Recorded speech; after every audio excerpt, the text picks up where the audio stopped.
Maririnig ang dalangin ng pagsukoy, huwag mong gawin.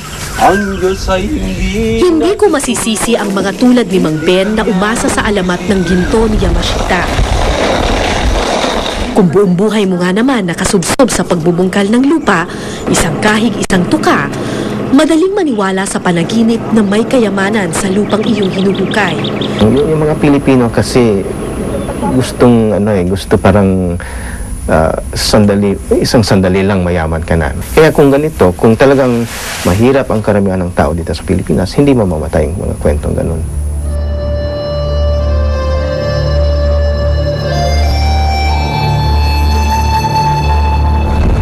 Walang masama sa pangarap, pero sa ilang pagkakataon, ang pangarap na ginto ang maaaring siya ring magpahirap sa mga nakilala kong treasure hunter na sina Mang Ben at Ka Aries.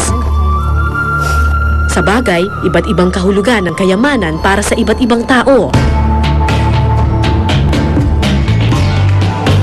Hindi ako treasure hunter at hindi rin ako eksperto sa kasaysayan. Pero naniniwala ako na ang tunay na ginto ay wala sa ilalim ng lupa kundi nasa ibabaw. Hindi nakabaon, bagkus itinatanim. Hindi swertihan, bagkus pinagsisikapan. Wala sa hukay, bagkus nasa kung paano tayo mabuhay. Ako po si Cara David at ito po ang Eyewitness.